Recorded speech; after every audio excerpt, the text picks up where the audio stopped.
Hey, this is Lynn. Happy Monday. Today is Weigh-In Monday, and it is October the 14th, 2024. I have just completed 72 weeks on the carnivore diet. And last week, when I did my weigh-in, I was confused, a little bit panicked, not a ton, because I had gained 3 pounds just out of the blue. And my theory was that I was having too much fat because I was eating a lot of fat and adding fat to everything and having fatty lattes every morning. Well, my theory was completely wrong. Within a few hours of filming my video last Monday, I developed fever and chills, and I have been dealing with the flu over the past week. And excuse me, I'm still congested. But that day, same day, Monday, that I posted my last video, I obviously was sick. But I was feeling pretty decent when I had posted the video, although I noticed I did have a bit of a scratchy throat. So I was thinking it was seasonal changes, but it wasn't.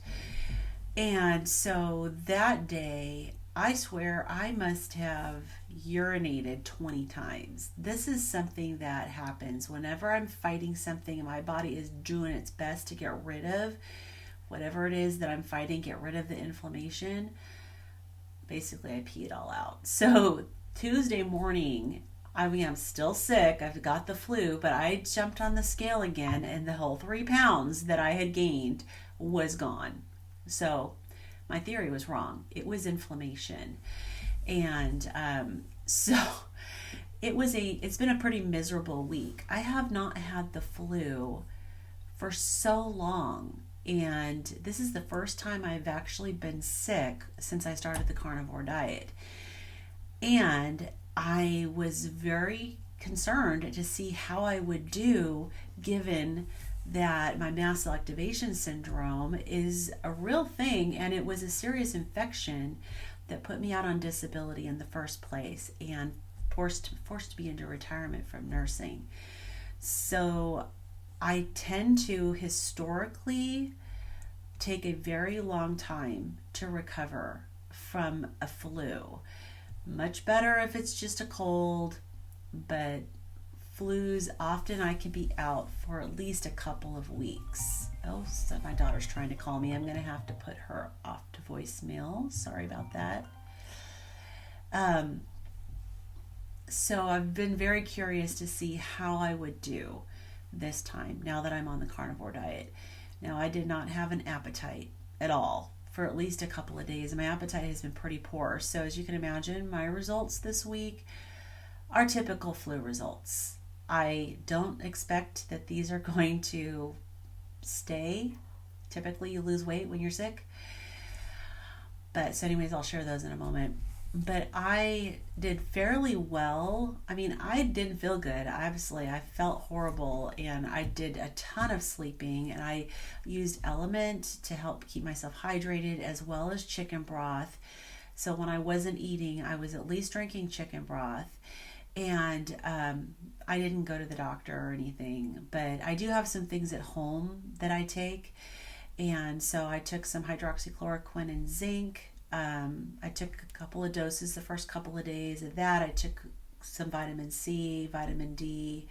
I did try to get out. It was a nice day, so I tried to go and spend a little bit of time outside and get fresh air. But the main thing was hydrating the chicken broth, and I do tend to let the fever stick around for a while because it's doing a job. It's fighting what I'm dealing with, the virus that I'm dealing with.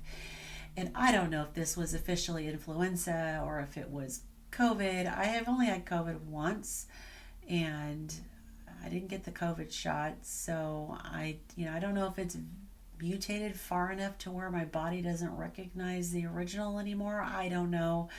Everything that I've know about immunity is that, when you actually get your immunity from an actual virus, your body recognizes the whole thing. And so it takes quite a bit of mutation in order for you to not recognize it anymore. But who knows? I didn't lose my sense of smell or taste, which is what happened when I had COVID. So I don't know. I'm assuming that it's regular influenza. I mean, if you look online, the symptoms are identical. So who knows? Other than losing the taste and the smell. And so because I didn't lose taste and smell, I assume it was influenza.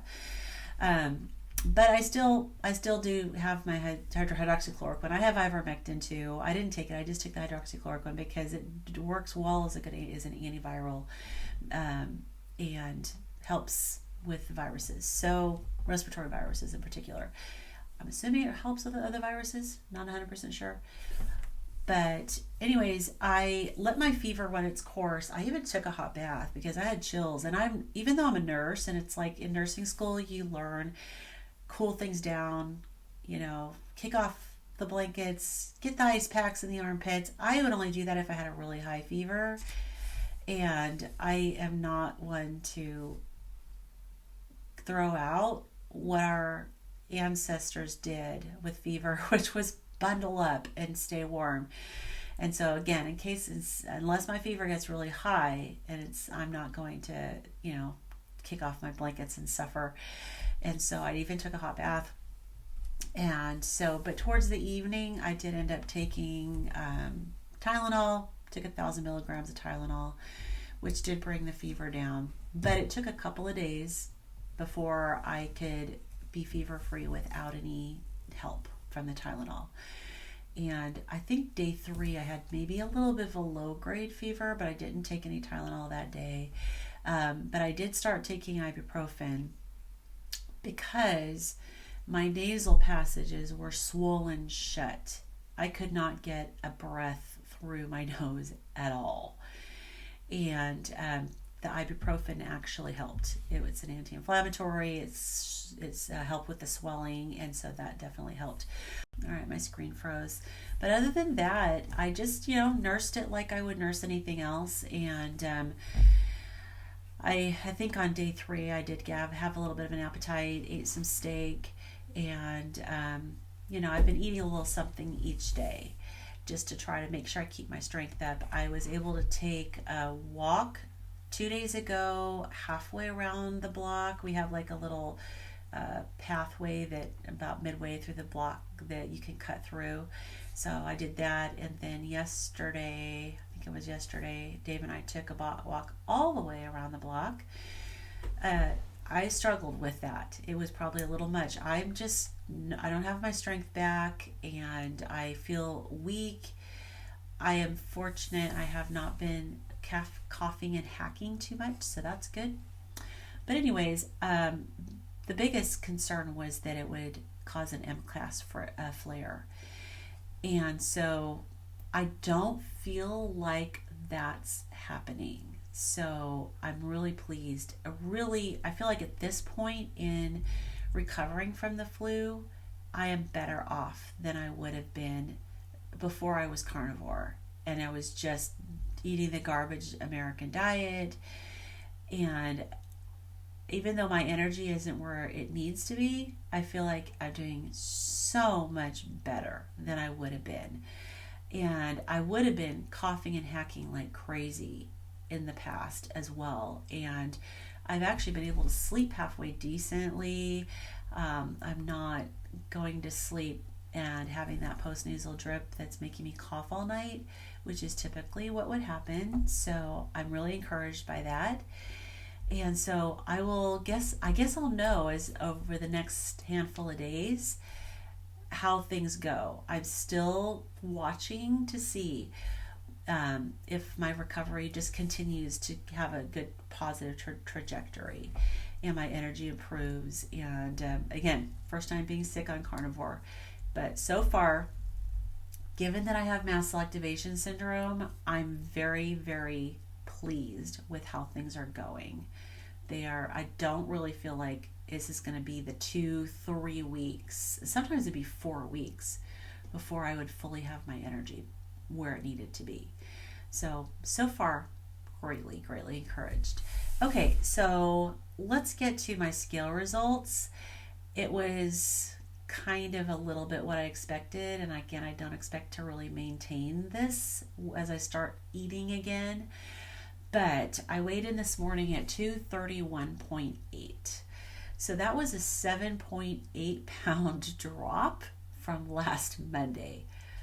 Okay, that's not normal. Absolutely not normal, because, yeah, that's not normal. That is obviously, like, when you're sick and you have fever, your body's metabolism is ramped up because you're fighting an illness. And so I'm just assuming that this is my typical, fast metabolism while you're sick, not eating, not having a good appetite, just kind of living off of liquids. So I'm kind of been fasting to some extent. Yeah. So I don't know how to take this. I did have an increase in my fat-free body weight, which was bone. That's weird. I'm not really sure how to interpret that. I'm going to wait and see what happens next week, because it may be a complete anomaly. But I had no gain of muscle. Water for the week stayed the same, which is a little suspicious, a little strange considering how much I urinated. So I'm not sure how much I'm trusting these results. But based on the increase of fat-free body weight of 0.2 and my scale being down 7.8 pounds, my total fat loss for the week was 8 pounds. Yeah. That's not going to stay. I can't imagine that would stay. If it did, yay, I'd be happy, but I don't think so. So based on this week's results, overall since the beginning, my scale has me down 107.8 pounds. And my fat-free body weight since the beginning has gone up a total of 27 pounds even. And so that is a total fat loss of 134.8 pounds.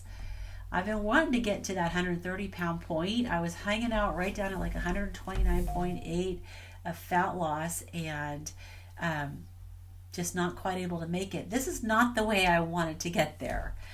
But anyways, total muscle gain since the beginning, which was my first weigh-in was May 31st of 23, 2 days after I started the carnivore diet. I have gained 25.4 pounds of muscle, 1.8 pounds of bone, and my total water since the beginning, fluid, is down by 0.2. That's it. So I don't know what to think about this. It's just, like I said, I don't anticipate being able to maintain this. That's not realistic in my eyes. I expect that I'll gain some of it back. I had to not participate pretty much in anything this week. I wasn't part of the Healing Humanity Life membership site calls. I didn't do my keto study group. I didn't do my session with Lindy because I couldn't exercise at all. And she just said, look, just rest and take care of yourself. And then our book club on Sunday was already going to be postponed because Kim is at Keto Palooza, or she's back now, but she was at Keto Palooza. So hopefully energy is going to increase and I'll be able to get back on everything and pick up and start doing the stuff I was doing before. But my gut's a little unhappy right now, and sometimes that happens after you have sinus issues and there's drainage into the gut. Sometimes the gut gets upset. So that has definitely been happening, and that's kind of where I'm at today. Kind of an unhappy gut. But it will pass.